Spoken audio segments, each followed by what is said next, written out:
गया। Hello hello hello hello.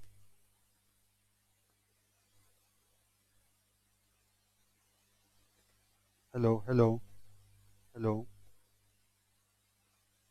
हाँ हाँ, कंप्यूटर में नहीं, उसमें देख लो ना, मोबाइल में।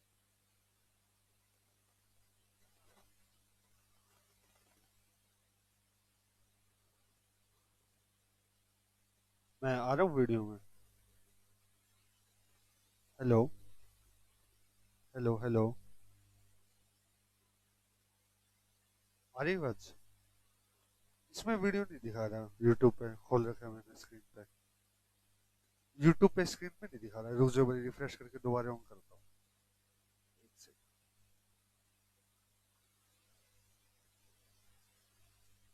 हाँ। हेलो। अब आ रही है सर? वीडियो आ रही है मेरी मोबाइल में? ठीक। ठीक है।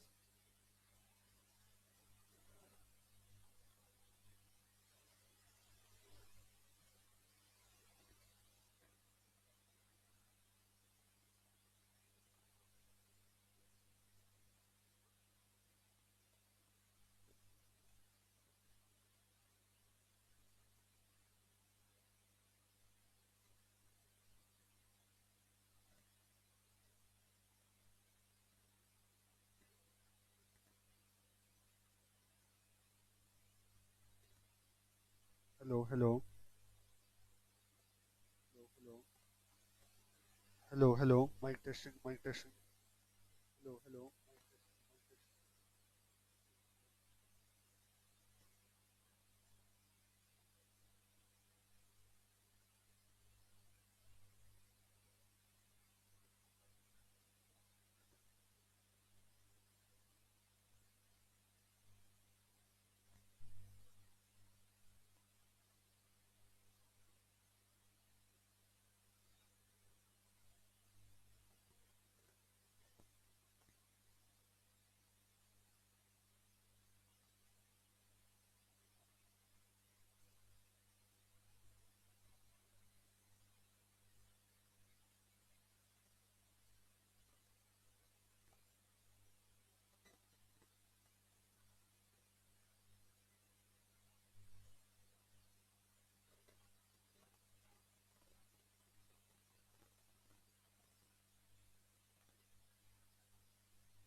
जी, आवाज आ रही है आप लोगों को तो बता दो बेटे एक बार। फिर क्लास हम शुरू करते हैं।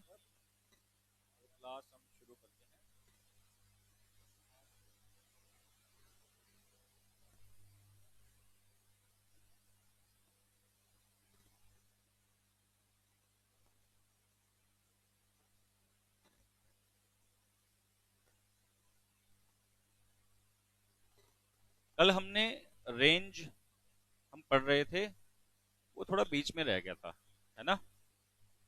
तो रेंज से ही हम लोग शुरू करेंगे अभी। जहां से हम प्रॉपर्टीज कर रहे थे रेंज की, वहीं से ही स्टार्ट करेंगे। कितनी प्रॉपर्टी मैंने आपको रेंज की करवा दी थी बेटे? 4 करवा दी थी।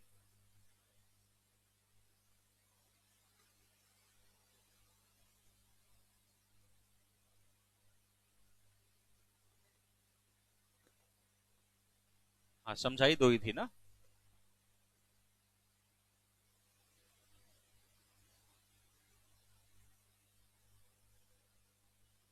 मुझे लग रहा है मैंने 3 प्रॉपर्टी करवा दी थी आपको। नहीं, थर्ड वाली मल्टीप्लीकेशन वाली करवानी है एक बार दोबारा से। हाँ, ठीक है, मैं मल्टीप्लीकेशन वाली दोबारा से करवा रहा हूँ। हाँ, थर्ड वाली मैं आपको बता रहा था, देखिएगा। आपको मैंने प्रॉपर्टी नंबर 3 नोट करवाई थी। If all observations are multiplied by or divided by a constant quantity,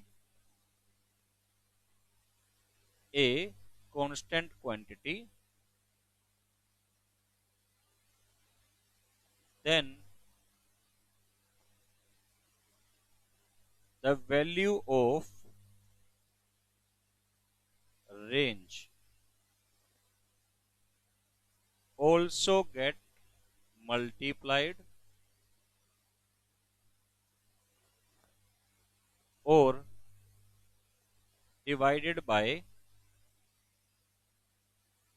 same constant quantity,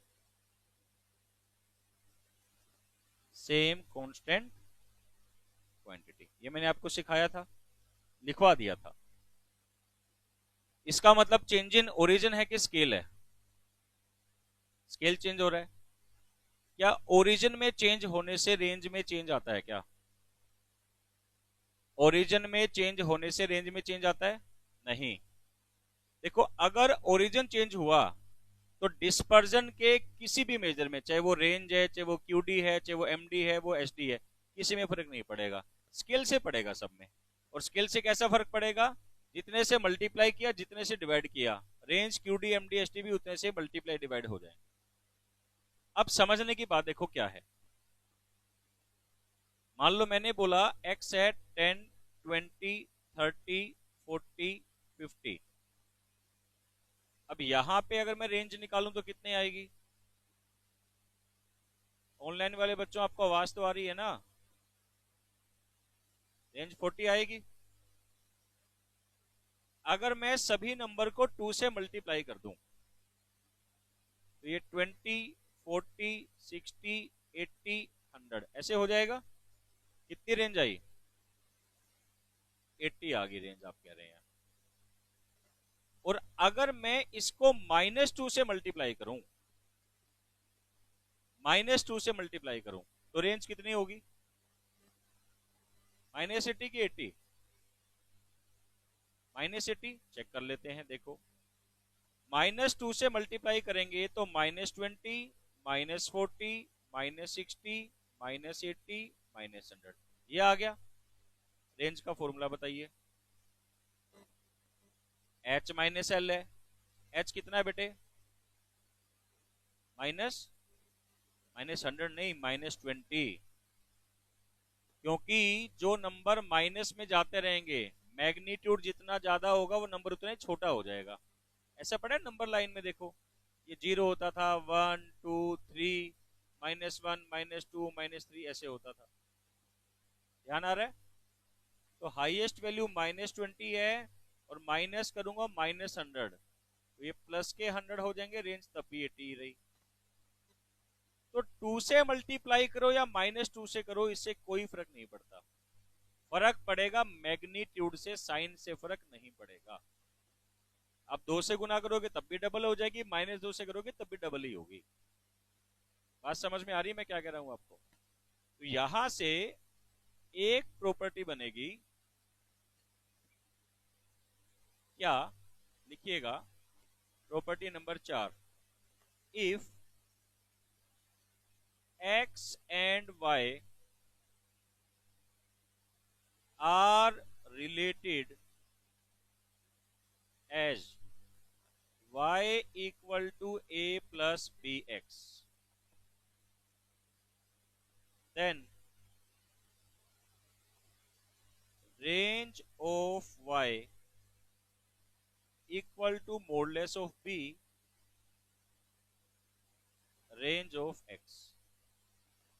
या आप बोल सकते हैं Q D of Y equal to क्या आएगा बताओ? Modulus of B Q D of X, modulus of B Q D of X. या मैं बोलूं एम डी ऑफ वाई, तो आप बोल लेंगे modulus of B M D of X. मैं बोलूंगा एस डी ऑफ वाई, आप बोलेंगे modulus of B S D of X. एक बार नोट करो, फिर मैं पूरा समझाता हूं ये क्या चीज है।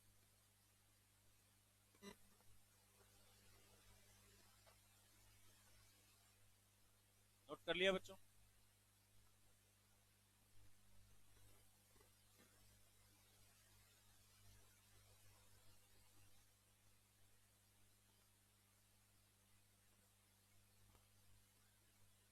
डन है मेरे बच्चों? अब ध्यान से समझो, देखो नोट कर लिया ना सबने? जब मैं बोलता हूं कि y equal to A plus B X है, मैंने बोला y equal to A plus B X है, इसका मतलब क्या है? मान लो x था 10 20 30 40 50। अब bx का मतलब क्या? कि मैंने इन नंबर को b से मल्टीप्लाई कर दिया होगा। b मतलब कुछ भी नंबर होगा, 2 4 5, कोई भी कांस्टेंट नंबर। मान लो मैंने सबको 5 से मल्टीप्लाई किया, ये 50 100 150 200 250 आया। अब जरा मुझे आप ये बताओ, रेंज पे कुछ इफेक्ट आएगा इससे? क्या इफेक्ट आएगा? 5 टाइम हो जाएगी। चेंज इन स्केल हुआ कि नहीं हुआ? 5 से गुना करेंगे तो 5 टाइम रेंज भी मल्टीप्लाई हो जाएगी। और अगर मैं इसमें मान लो 10 ऐड कर दूं, मान लो ये मैंने बनाया 60 10 110 160 210 260, अब रेंज पे क्या फर्क पड़ेगा? क्यों नहीं पड़ेगा? क्योंकि वो तो ओरिजिन है। तो ये जो मैंने लिखा है ना 5 + 10x, आप इसको बोलोगे बेटे कि ये y है।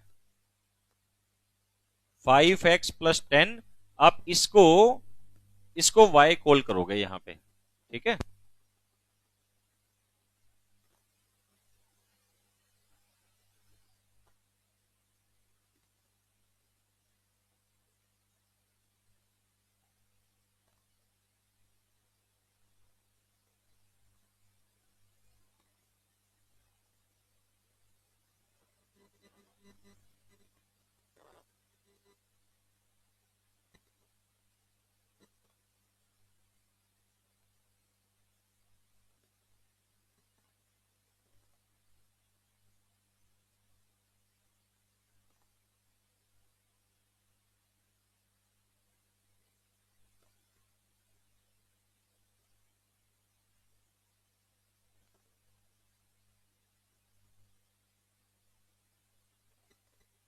तो ये इस y का मतलब ना कुछ और नहीं होता बेटे, इस y का मतलब यही है, ये जो हमने निकाला ना 5x + 10, इसी को y बोल रहे हैं हम। तो अगर मैं आपको बोल दूं इस वाले नंबर की रेंज 40 थी, जो x था ना उसकी रेंज 40 थी, तो 5x प्लस 10 की रेंज कितनी होगी? अब बोलो सर 10 को तो छोड़ दो, 10 को क्यों छोड़ दें? क्योंकि वो तो ओरिजिन है, उससे फर्क पड़ेगा नहीं। आप खाली किसको चेक करो? 5 को चेक करो, तो 5 से मल्टीप्लाई हो जाएगा नहीं हो जाएगा? अब दूसरा क्वेश्चन देखो, अगर मैं यहां पे -5 से मल्टीप्लाई करता, ये सारे number minus minus minus minus minus ऐसे हो गया, ये तो था हमारा प्लस वाला। अगर मैं -5x प्लस 10 करता, अब इसमें प्लस 10 करूंगा कितना आ जाएगा? -40 -90 -140 -190 -240, ऐसा हो जाएगा नहीं हो जाएगा? बताओ। अब इसकी भी रेंज निकालो और इसकी भी रेंज निकालो, देखो सेम आ रही है कि अलग अलग आ रही है पहले?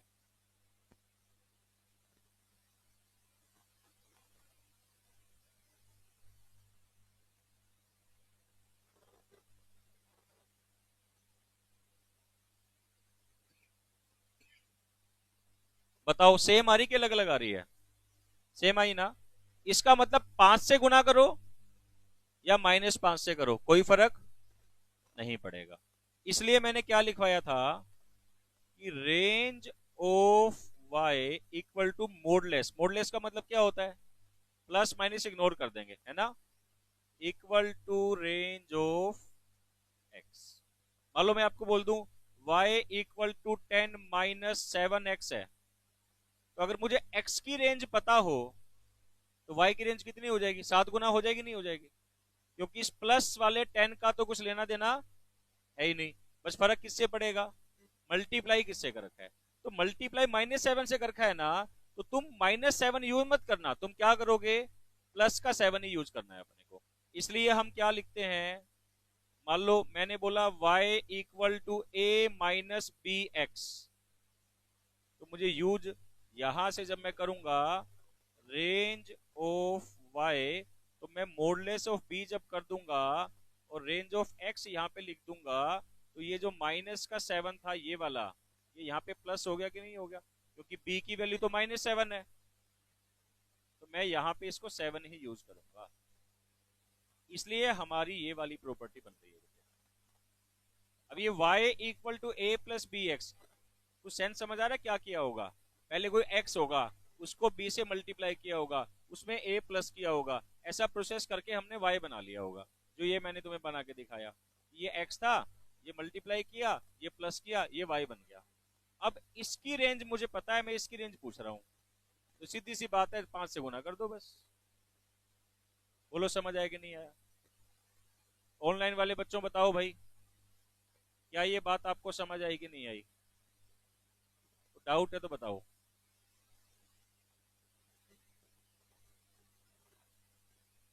तो यहाँ पे आपका रेंज का टॉपिक बेटे खत्म हो जाता है पूरा, ठीक है? इसके बाद दूसरा टॉपिक स्टार्ट होगा हमारा, क्या? Quartile deviation. क्या स्टार्ट होगा? Quartile deviation.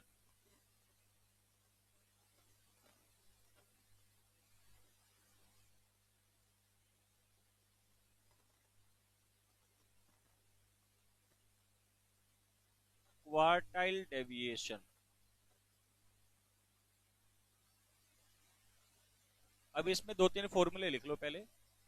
आपको क्वार्टाइल तो पता ही होंगे ना, ऐसे होता है Q1 और Q3, दो ही होते हैं मेन, Q2 तो मीडियन ही होता है। रेंज कैसे निकाल रहे थे बेटे? हाईएस्ट माइनस, तो ये वाली वैल्यू और ये वाली यूज होंगे ना, पूरा डेटा पे चेक किया आपने। जो हम क्वार्टल डेविएशन निकालते हैं ना, तो हम मिडल 50% डेटा को स्टडी करते हैं, ये भी पेपर में पूछ सकता है। ऐसा कौन सा डिस्पर्जन है जो मिडल 50% डेटा को स्टडी करता है? सिर्फ बीच वाले 50%, Q1 से Q3, Q1 से पहले के डेटा को हमने यहाँ यूज करेंगे, Q3 के बाद के डेटा को भी यहाँ पे यूज नहीं करेंगे। सर कोफिशिएंट ऑफ रेंज नहीं करवाया, कल करवा दिया, कल करवा दिया था।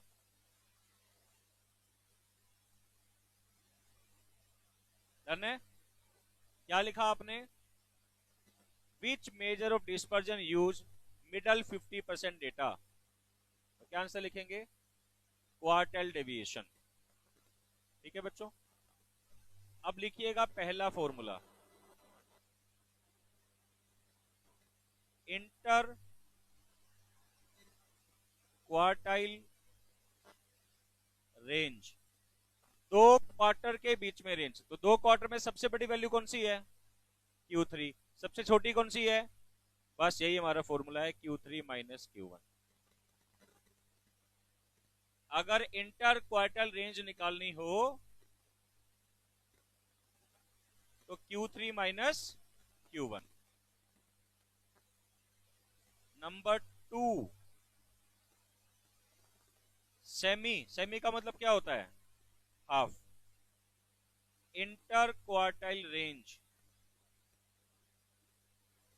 इंटर क्वार्टाइल रेंज या इसी का नाम है quartile deviation, Q3 minus Q1 divide by 2।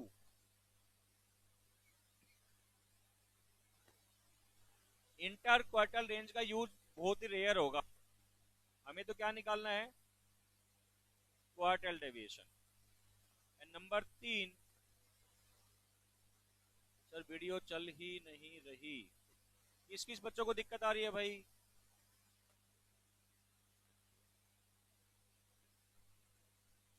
Coefficient of QD, Q3 minus Q1 divide by Q3 plus Q1 into 100। कोई रेंज वाला नहीं है, H minus L divide by H plus L, बस इसमें H और L चेंज हो गए, वो Q1 Q3 बन गए हैं यहाँ पे।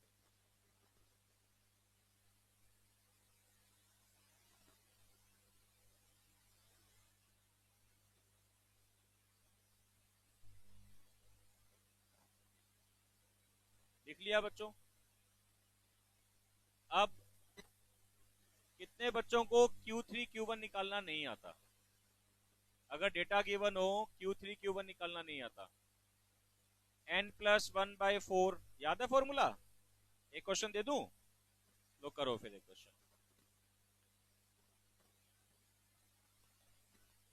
आप मुझे तीनों चीजें निकाल के दिखाओगे ये, ठीक है? x की वैल्यू है 35, 42, 48, 50, 55, 56, 60, 65, 75, 82।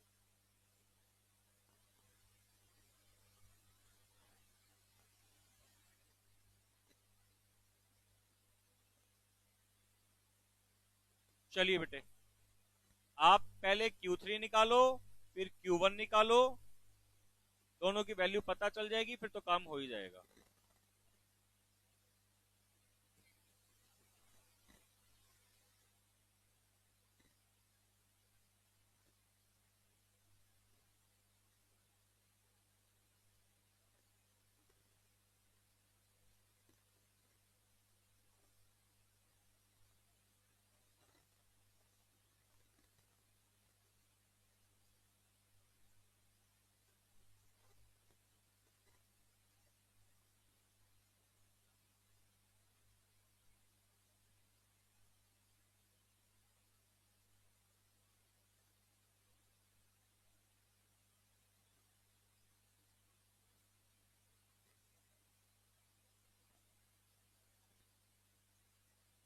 Q3 Q1 दोनों की वैल्यू बताओ बेटे, कितनी कितनी आ रही है?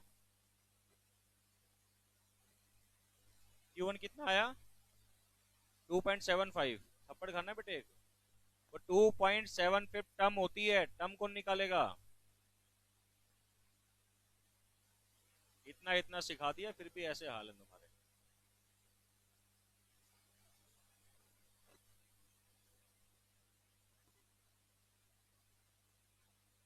Q1 का फॉर्मूला क्या होता है? n+1/4 term. n कितना है? 10। तो 10+1/4 टर्म जब आप करेंगे तो 2.75 टर्म निकली है बेटे ये, ना कि 2.75 Q1 है। तो Q1 कैसे निकालूंगा बताना, second term complete plus 0.75 of third minus second. याद आ रही है पिछले जन्म की बातें, सिखाया था ना पिछले जन्म में, याद आया कुछ? तो निकालो, सेकेंड टर्म कितनी है 42 प्लस 0.75, थर्ड कितना 48 माइनस 42, वैल्यू कितनी आ जाएगी 46.5 आनी चाहिए भाई।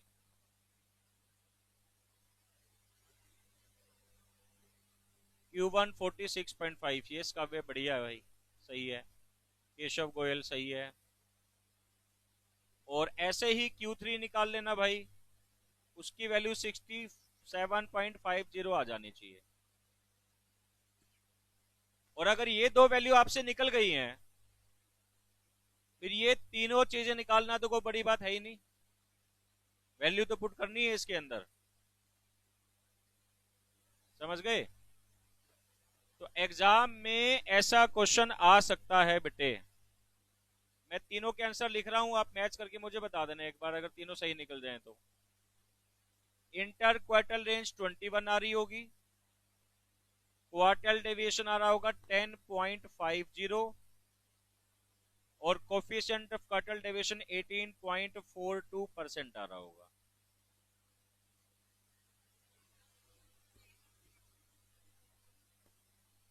आ गया समझ क्या?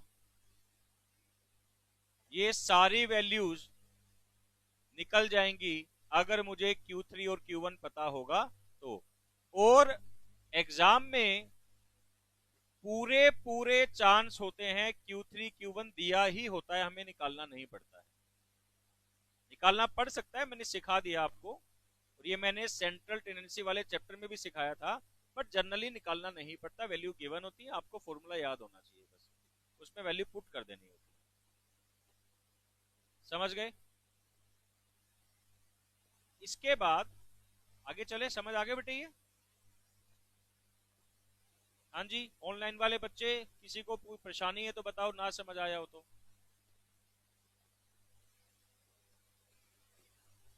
अब एक टर्म होता है सिमेट्रिकल डिस्ट्रीब्यूशन, और एक होता है इसिमेट्रिकल डिस्ट्रीब्यूशन। क्या होता है देखो, अगर मैं आपको बोलूं सिमेट्रिकल डिस्ट्रीब्यूशन है,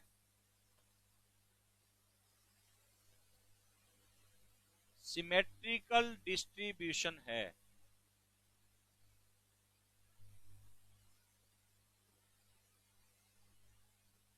तो इसका मतलब ऐसे वैल्यू होती है देखो, मान लो x है 0 to 10, 10 to 20, 20 to 30, 30 to 40, 40 to 50। इसकी फ्रीक्वेंसी को ध्यान से देखना, मैंने बोला 2, 3, 5, 3, 2, पहले फ्रीक्वेंसी धीरे धीरे बढ़ी, फिर धीरे धीरे क्या होगी, उसी रेट से कम हो गई। अगर आप इसका डायग्राम बनाओ फ्रीक्वेंसी का, तो ऐसा डायग्राम बनेगा, धीरे धीरे बढ़ी, पीक पे गई, फिर धीरे धीरे कम हो गई। यानी पीक से अगर आप एक लाइन लगाओ तो ये डेटा ना 2 इक्वल पार्ट में डिवाइड हो जाता है, ऐसे वाले डेटा को बोलते हैं सिमेट्रिकल डिस्ट्रीब्यूशन। समझ गए मैं क्या कह रहा हूं? क्या होता है सिमेट्रिकल डिस्ट्रीब्यूशन भाई? पीक से लाइन लगाने पे टोटल डेटा 2 इक्वल पार्ट में डिवाइड हो जाएगा। तो ये जो वैल्यू होती है ना यहां पे बेटे, ये जो वैल्यू है यहां पे, यही होता है मीन, यही होता है मीडियन, और यही होता है मोड। सिमेट्रिकल डिस्ट्रीब्यूशन में तीनों बराबर होते हैं, और ये Q1 है, और ये क्या है Q3 है। और अगर मैं Q1 प्लस Q3 प्लस करके डिवाइड में 2 कर दूं, एवरेज निकल जाएगा, मिड वैल्यू आ जाएगी नहीं आ जाएगी? तो ये मीडियन के इक्वल हो गया। वैसे तो मीन के भी इक्वल है और मोड के भी इक्वल है, बट हमें याद ये करना है कि Q1 plus Q3 divide by 2 कितना होता है, मीडियन के इक्वल होता है। कौन से वाले केस में? सिमेट्रिकल डिस्ट्रीब्यूशन में। समझ गए?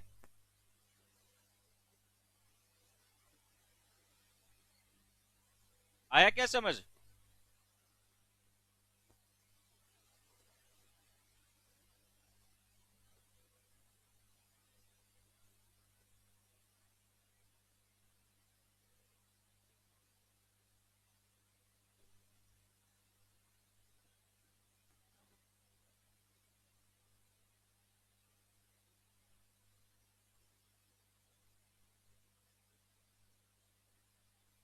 हाँ जी। तो Q3 plus Q1 divide by 2, इसे क्या बोलेंगे? मीडियन। कब? सिर्फ सिमेट्रिकल डिस्ट्रीब्यूशन की बात हो रही है, याद रखना बेटे। अगर डिस्ट्रीब्यूशन होता है इसिमेट्रिकल, इसका अपोजिट वर्ड है इसिमेट्रिकल, तो ऐसा डिस्ट्रीब्यूशन होता है, लंबी टेल एक तरफ होगी ऐसे। तो इस केस में Q3 plus Q1 divide by 2 equal to median नहीं होता है। कब होता है खाली? जब डेटा इवनली डिस्ट्रीब्यूटेड है, सिमेट्रिकल डिस्ट्रीब्यूशन। समझ पा रहे हो? अब एक क्वेश्चन लिखिएगा बेटे, अब एक क्वेश्चन लिखिएगा। If quartile deviation of A symmetrical distribution, जैसे ही लिखा आ गया सिमेट्रिकल डिस्ट्रीब्यूशन है, आपके पास एक पावर आ गई कि आप Q3 plus Q1 divide by 2 median लिख सकते हो, क्योंकि उसने बोला है सिमेट्रिकल डिस्ट्रीब्यूशन है ना? each data is 20 and its median is 40, और मीडियन कितना है? 40 है। क्वार्टाइल डेविएशन 20 है, मीडियन 40 है। तो आपको बताना है Q1 कितना होगा और Q3 कितना होगा। मैं ऑप्शन दे देता हूं, गो बाय ऑप्शन भी कर सकते हो, और सीधा चाहो तो इक्वेशन बना के सीधे भी कर सकते हो।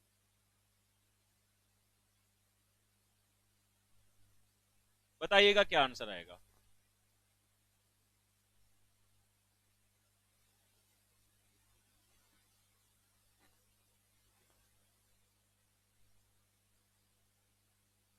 भी आएगा? अगर मेरे पास ये ना भी होता तो मुझे पता था Q3 minus Q1 divide by 2, ये कितना है? QD दे रखा है ना, तो Q3 माइनस Q1 कितना बन जाता? 40, और Q3 plus Q1 divide by 2 कितना है? 40। ये कैसे पता लगा? क्योंकि डेटा सिमेट्रिकल है, मीडियन दे रखा है। तो Q3 प्लस Q1 कितना बन जाता? 80। तो इन इक्वेशन को मैं सोल्व अगर कर लेता तो भी मेरी वैल्यूज है वो निकल जाती बेटे। समझ गए? अभी तो अपन गो बाय ऑप्शन कर ही लेंगे, इससे मैं चेक कर लूंगा कि QD कितना आ रहा है, मीडियन कितना आ रहा है। लेकिन आप चाहते तो सीधा भी कर सकते थे। क्लियर है? समझ आ गया? चलें आगे।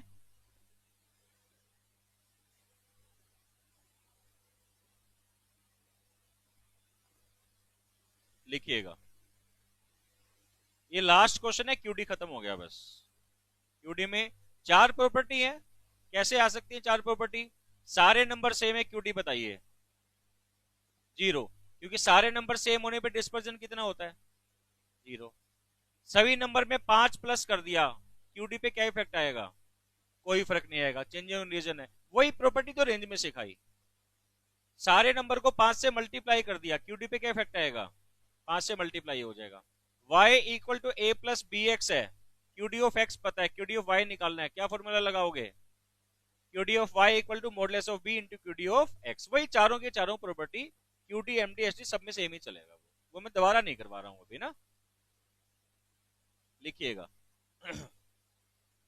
If QD and coefficient of QD of a data are 37.5 and 60% respectively,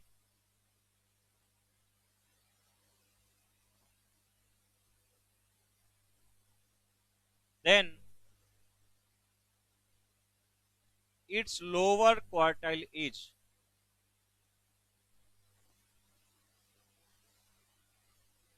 Q1 की वैल्यू बतानी है।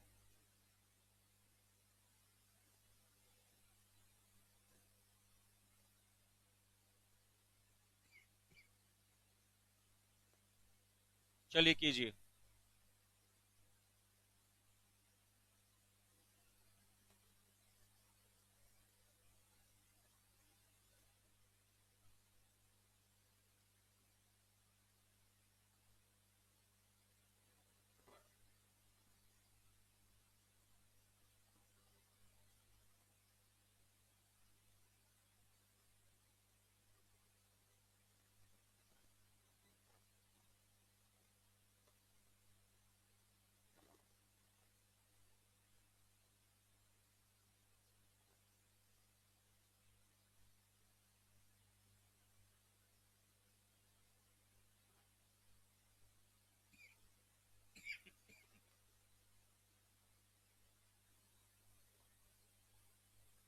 केशव गोयल कह रहे हैं 25 आंसर आएगा।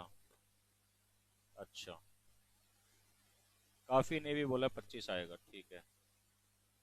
यशिका ने बी बोला। अच्छा, बी तो पहले वाला है।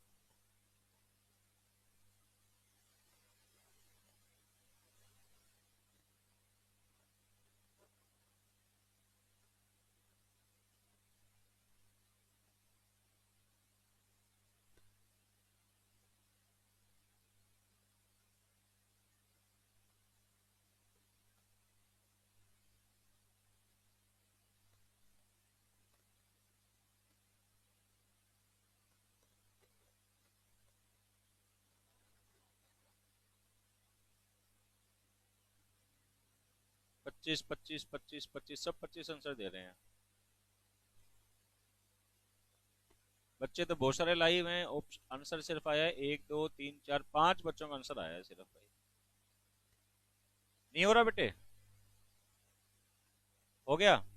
कितने बच्चों ने कर लिया? यदि नहीं हुआ बेटे, देखो QD दे रखा है। QD का मतलब Q3 minus Q1 divide by 2 कितना हुआ? तो ऐसे लिख दूं Q3 minus Q1 equal to 75। एक इक्वेशन बन गई। और क्या दे रखा है? कोफिशिएंट ऑफ QD मतलब Q3 minus Q1 divide by Q3 plus Q1 into 100 equal to 60 है कि नहीं है? अब इसकी वैल्यू तो तुम्हें पता लगी गई, कितनी है? 75। इसका मतलब 75 into 100 divide by Q3 plus Q1। या एक काम करो, 60 को यहां ले आओ, Q3 प्लस Q1 को यहां ले जाओ। कितनी वैल्यू आ गई बताइए? Q3 plus Q1 equal to कितना आ गया? 125। दो इक्वेशन बन गई। अब सोल्व कर सकते हो, वैल्यू निकाल सकते हो, निकाल दो, बस यही काम करना है।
हाँ जी, कर लिया सबने क्या?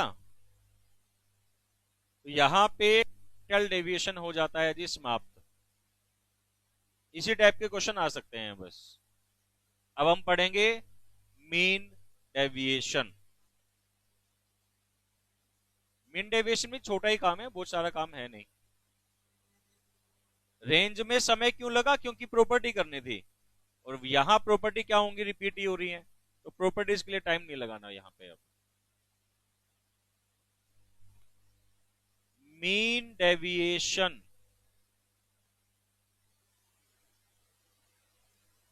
या इसी का नाम है बच्चों एवरेज डेविएशन। मीन डेविएशन या एवरेज डेविएशन लिखिएगा।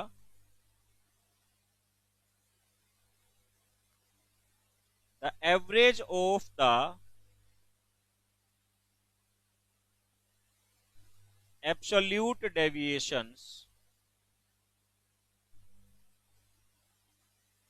of all items of the distribution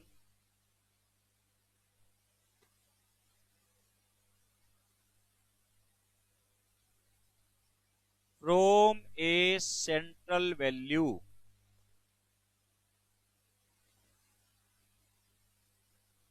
is called mean deviation।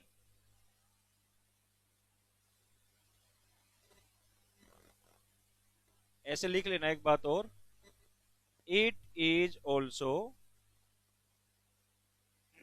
known as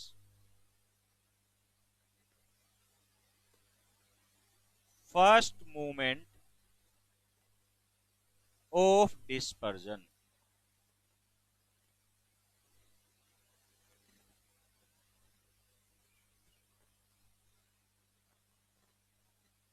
लिख लिया? एक बार नोट कर लो, फिर मैं समझाऊंगा इसको करके।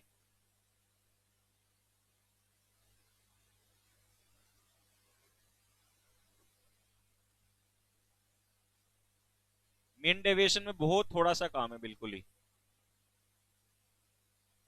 इसके बाद बस लास्ट टॉपिक आ जाएगा स्टैंडर्ड डेविएशन, फिर हम डिस्पर्जन खत्म करने की ओर होंगे। उसके बाद फिर आपके डाउट जो भी होंगे बुक में, पास्ट ईयर में, वो सारे डाउट्स लूंगा फिर इसके।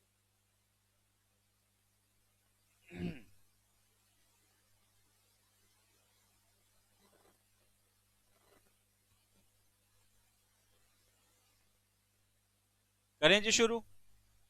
देखो, जब मैंने बोला मीन डेविएशन, तो आप इसको ऐसे भी लिख सकते हैं, डेविएशन का मीन। क्या लिख सकते हो? डेविएशन का मीन। और डेविएशन का मतलब क्या होता है? डिफरेंस। और डिफरेंस निकालना किससे है? Central value. Average of the absolute deviation of all item of the distribution from A central value. और सेंट्रल वैल्यू का मतलब मीन भी हो सकता है, मीडियन भी हो सकता है, मोड भी हो सकता है। जैसे मैंने नंबर लिखे 10, 12, 13, 17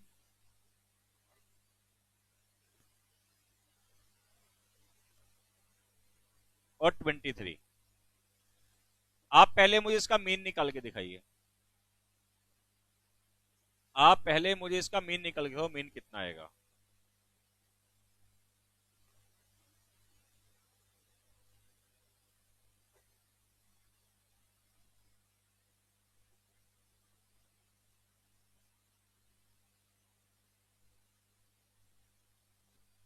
मीन 15 आया क्या? पक्का? सम आया 75। तो आपने मीन निकाला समेशन x बाय n करके 15 आ गया। ठीक है। अब मैंने बोला था एब्सोल्यूट डेविएशंस। क्या मतलब होता है एब्सोल्यूट डेविएशन का? प्लस माइनस इग्नोर करना है। मान लो एक तो मैं ऐसे निकालूं, x minus 15 minus 5 minus 3 minus 2 plus 2 8, ऐसे निकालूं। ये डेविएशन है सिर्फ। एब्सोल्यूट होता ना, ऐसे लिखते हैं x माइनस 15 मोडलेस। ये चाहिए मेरे को, ये वाला नहीं चाहिए। तो सिर्फ डेविएशन और एब्सोल्यूट डेविएशन, फर्क समझ में आ रहा है? सिर्फ डेविएशन लिखा होता तो ये निकालना होता है, प्लस माइनस लिखने होते हैं, और एब्सोल्यूट लिखा है तो मोडलेस लगाना होता है। कितना आएगा? 53228, यही बात है। क्या था? एवरेज ऑफ किसका एवरेज भाई? एब्सोल्यूट डेविएशन का सेंट्रल वैल्यू से। तो बस इन नंबर का एवरेज निकाल दो, आपका काम हो गया। टोटल कितना आया? 20। तो बताओ मीन डेविएशन अबाउट मीन क्या फॉर्मूला बना? x माइनस एक्स बार मॉडलेस किया, उनका सम किया, डिवाइड बाय n कर दिया। समझ आया? इसी क्वेश्चन को मैं मीन डेविएशन अबाउट मीडियन भी निकाल सकता हूं। अब मैं इन सब में से मीन माइनस नहीं करूंगा, अब मैं क्या माइनस करूंगा? तो अब मैं अगर इसी क्वेश्चन को करूं, देखो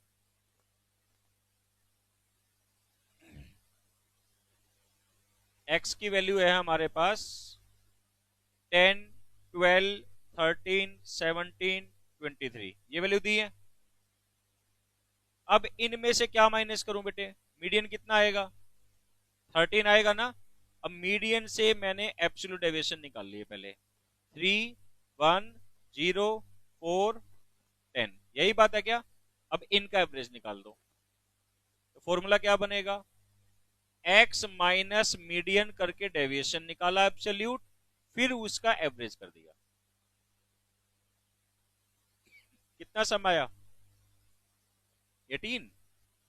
तो 18 बाय 4 करेंगे, और नहीं 5 सॉरी, तो कितना आ जाएगा? 3.6 आंसर आ जाएगा।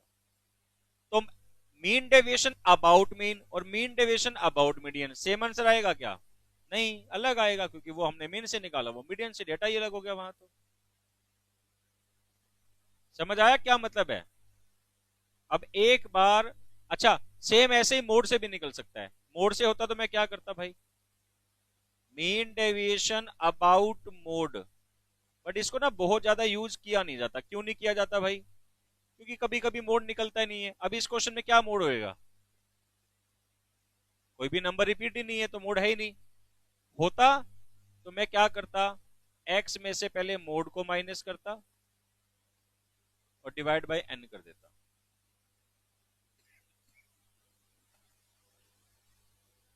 समझ आ रहा है?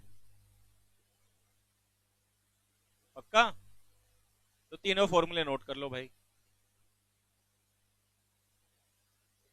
तीनों फॉर्मूलाज को नोट कर लो।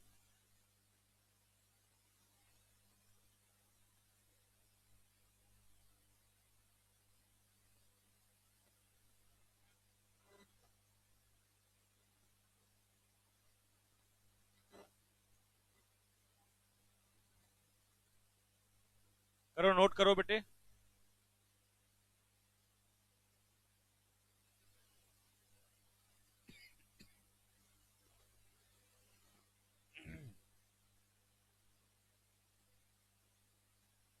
बताओ क्या करना है बेटे? सबसे पहले क्या निकालने हैं? Absolute deviation. किससे निकालोगे? जो क्वेश्चन में मेंशन होगा, मीन से, मीडियन से, मोड से। फिर उन एब्सोल्यूट डेविएशन का क्या करोगे? सम, और फिर n से डिवाइड कर दोगे। कुछ भी मेंशन नहीं है तो किससे निकालते हैं? Median is the best for mean deviation. Note कर लेना, मीडियन बेस्ट होता है बेटे। Median is the best central tendency to find the mean deviation.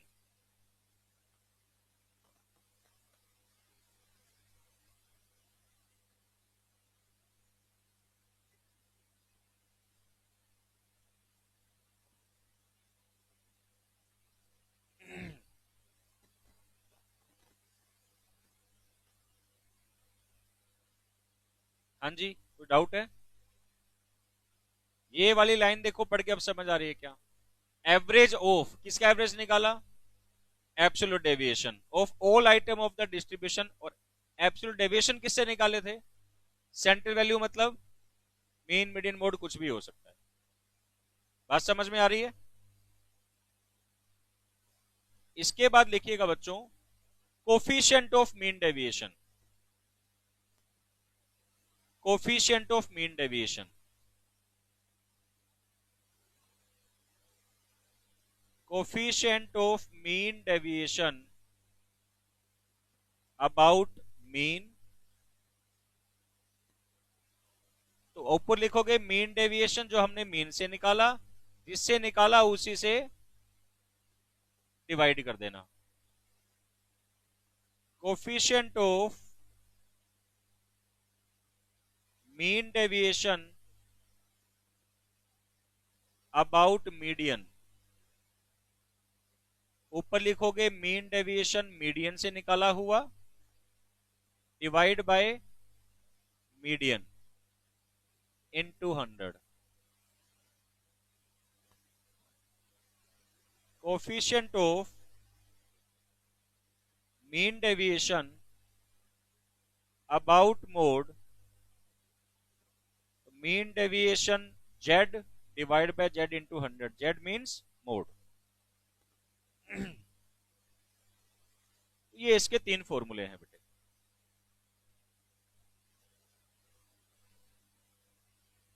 इसकी कोई प्रॉपर्टी नहीं है, कुछ नहीं है, सिर्फ ये आपको फॉर्मूले याद होने चाहिए।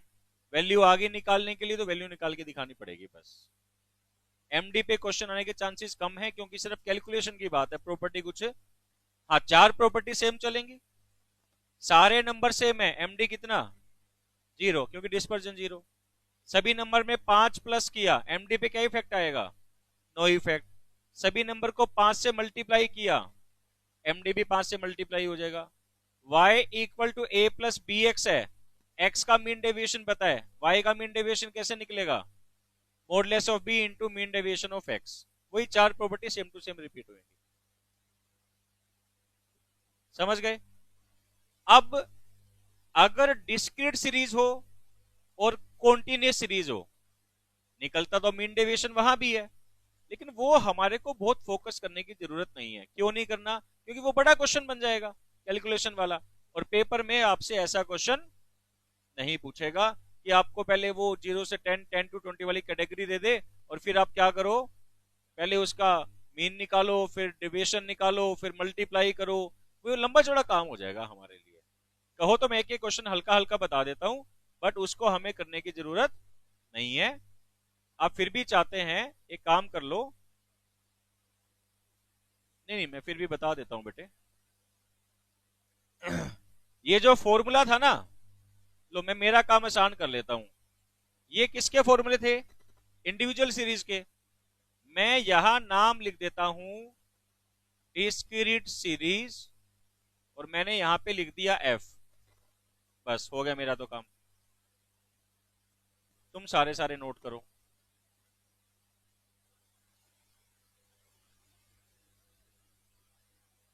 यानी फ्रीक्वेंसी गिवन होगी और फ्रीक्वेंसी से मल्टीप्लाई करके एक करवा देता हूं, थोड़ा तुम्हें तसल्ली हो जाएगी कि हाँ ऐसे होता है।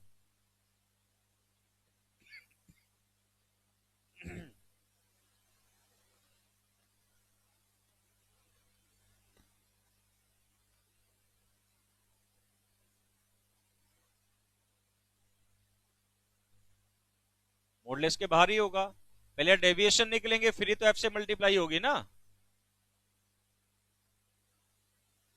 एक क्वेश्चन करा देता हूं, देखो ये लो नोट कर लो, नोट नहीं किया है तो। बट पेपर में आपको क्वेश्चन नहीं देगा डिस्क्रीट या कॉन्टिन्यूअस का। अब देने को तो कुछ भी कर सकते हैं देखो, बट प्रैक्टिकली देना बनता नहीं है क्योंकि वो बड़ा लेंथी क्वेश्चन हो जाएगा फिर सोल्व करने के हिसाब से। नोट कर लिया बेटे? लो एक छोटा सा क्वेश्चन बना लेते हैं। बिल्कुल, x की वैल्यू है 3, 5, 8, 10, फ्रीक्वेंसी है 1, 3, 5, 2। मीडियन से कर लो, थोड़ा आसान पड़ेगा। मीन से निकालोगे पॉइंट में आ गया तो दिक्कत हो जाएगी फिर। मीडियन कैसे निकालोगे? पहले CF 1, 4, 9, 11 ये आ गया। फॉर्मूला क्या लगाऊं? n+1/2, 6 आ गया। 6 किस में आएगा? तो 8 हमारा मीडियन आ गया। बात समझ में आ गई? अब पहले निकाल लो मीडियन से, यानी 8 से डिफरेंस कितना आ जाएगा? 5 3।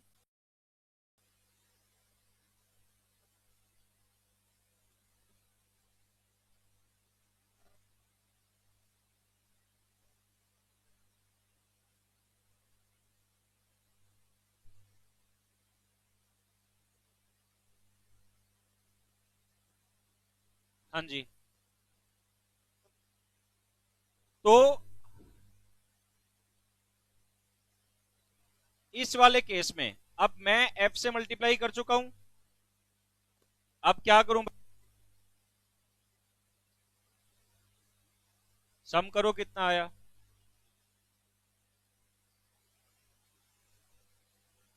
18 सम आ गया। अब क्या करूं बताओ?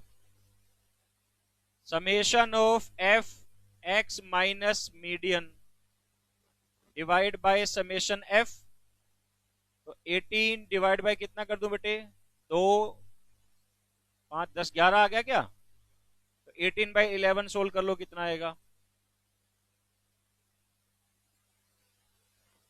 1.63। ये हमारा आंसर आ जाएगा।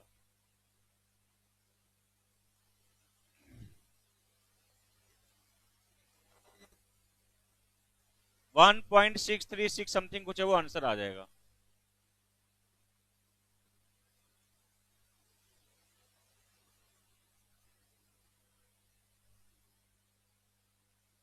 समझ आया?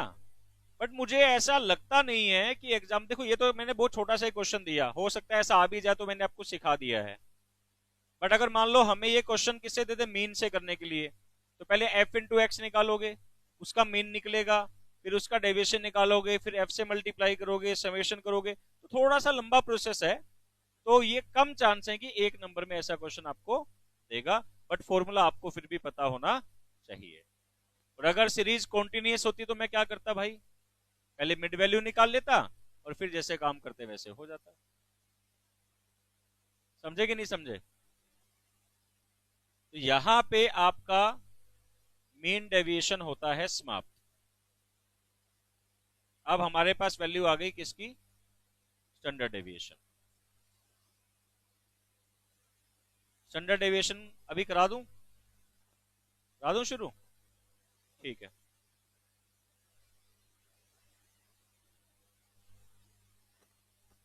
हाँ जी, आप लोगों की मर्जी है बेटे, करा दूं ना? बस ठीक है फिर, चलो कोई नहीं, थोड़ा शुरू करते हैं, बाकी कल फिर। मेरी एक मीटिंग है 7:15 पे, बस 7:15 तक की क्लास लूंगा।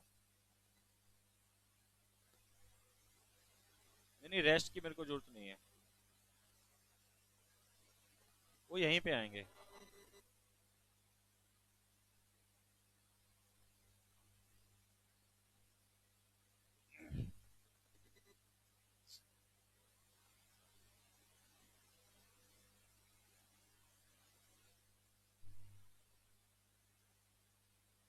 चलो ठीक है, कल करेंगे इसको, लेकिन एक क्लास में ये कंप्लीट नहीं होगा। अभी 2 क्लास कम से कम लगानी पड़ेंगी स्टैंडर्ड डेविएशन के ऊपर हमारे को,